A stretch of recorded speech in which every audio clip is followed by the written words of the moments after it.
Around 1905, Lottie Yatede, daughter of a Laguna Pueblo leader, was pictured wearing kawek attire with a belt and necklaces that signaled ritual roles.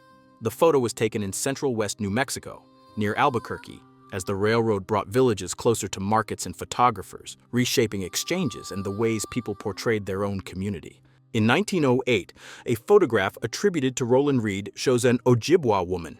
In the early 20th century, her people lived around the Great Lakes, moving with fishing and gathering seasons and making birch bark and beadwork pieces. The scene suggests a tradition that runs through modern times. Subscribe and tell us where you're tuning in from. In 1900, Carl Wernz photographed two young Hopi at a window in Arizona. The hair whorls, typical of unmarried girls, indicate age and place in the community cycle.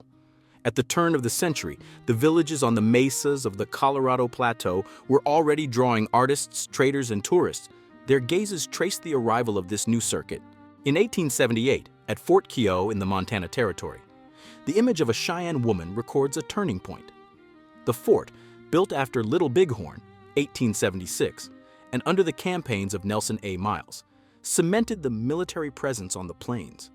Meanwhile, the Cheyenne, allied with the Lakota and Arapaho, were pushed onto reservations and tried to maintain rights and leadership through negotiation. We see Carlotta Chiwiwi with her daughters Maria and Felicita Tura from Isleta Pueblo. Made in the early 20th century and attributed to Poli, the image sits in the southwest as New Mexico shifted from territory to state in 1912. The framing highlights kinship ties and the role of Tiwa women in rights, the economy, and daily community life. In the first decades of the 20th century, Frederick Monson photographed young Hopi from Sikomovi at First Mesa, Arizona.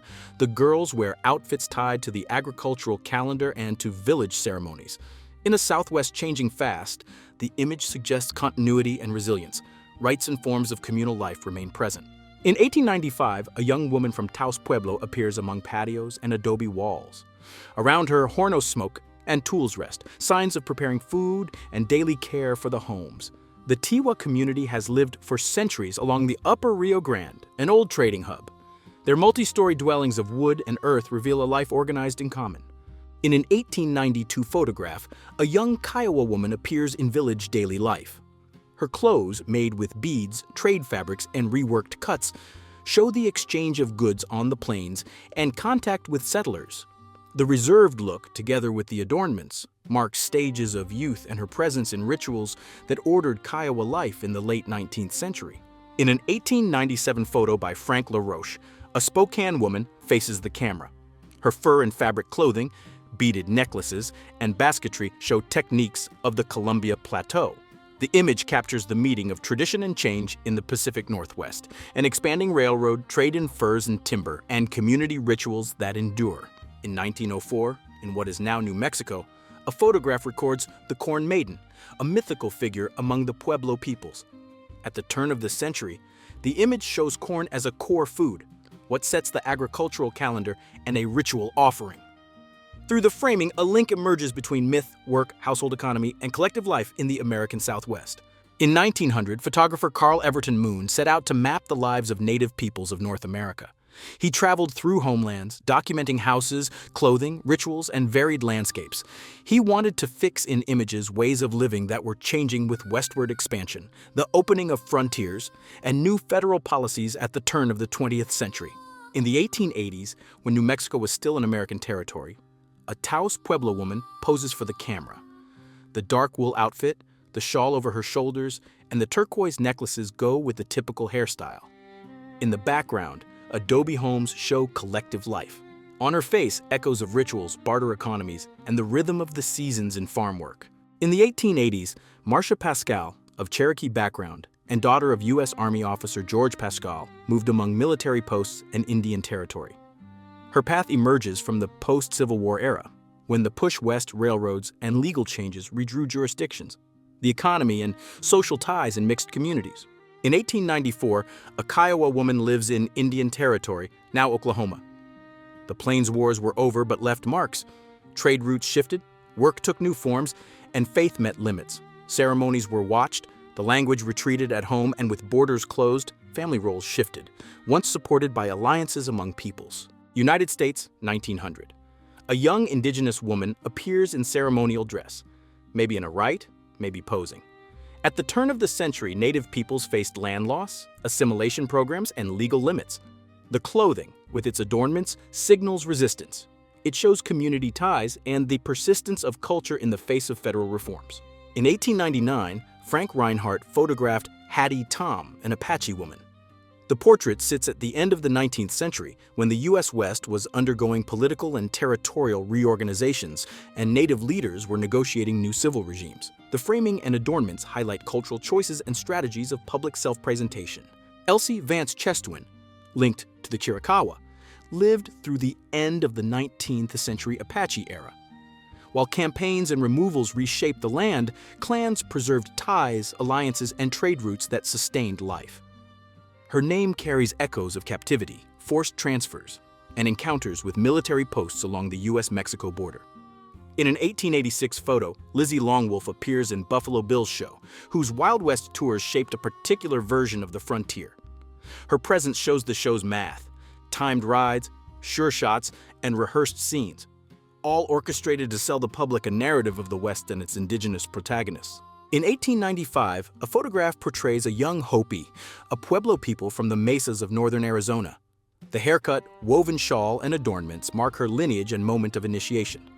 At the turn of the 19th century, contact grew with railroads, traders, and anthropologists, while seasonal rituals kept guiding collective life.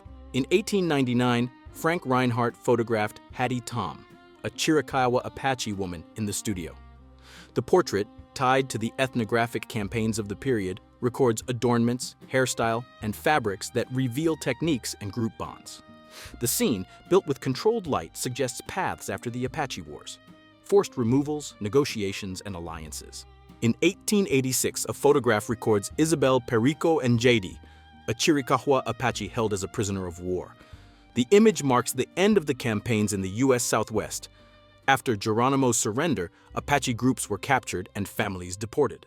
Isabel's presence exposes the impacts of military advance and land occupation on Native peoples. Around 1900, a photograph shows Alice, possibly tied to the Cayuse, Walla Walla, or Umatilla peoples of the Columbia Plateau. Features, clothing, and ornaments suggest this origin. The context of the time brought federal treaties, removals to reservations, land loss, missionary oversight, and shifts in leadership in the Pacific Northwest. In 1885, a photograph portrays a young Comanche. The hairstyle, beads, and fabric point to craft knowledge and the circulation of objects through trade networks in the southern Great Plains. The scene comes after the collapse of the bison herds and the creation of federal reservations, changes that reshaped mobility, clothing, and ways of subsistence for the group. In 1900, a photograph captures a young Hopi on her wedding day in the plateau villages of Arizona. The Wrights join families and clans. Cotton textiles and wool blankets adorned with shells and turquoise reveal skills passed down. The ceremonial hairstyle and the cloth offered announce the passage into adult life and reaffirm the community's continuity. In 1886, an image of Julia Nelson captures much more than a portrait. The clothes follow the social rules of the late 19th century. Structured dress, hair up, upright posture. In a city that's growing and an industry on the rise, she seeks recognition. The direct gaze and measured pose suggest command over her own body before the camera of the time. In 1895, George A. Addison photographed Amy and Carrie Kiowa, two figures on Kiowa Island off the South Carolina coast. In the post-Reconstruction era, when the barrier islands mixed fishing, cotton, and small ports, the scene fixes clothing, gestures, and utensils and places daily work to the rhythm of the tides in coastal trade networks. In the 1880s, young Comanches were the backbone of collective life. They prepared food, set up and took down camps, tanned hides, and organized exchanges, keeping networks tied to buffalo hunting and commerce. By passing on languages, songs, and rituals, they wove kinship and alliances, preserving continuities amid change on the plains.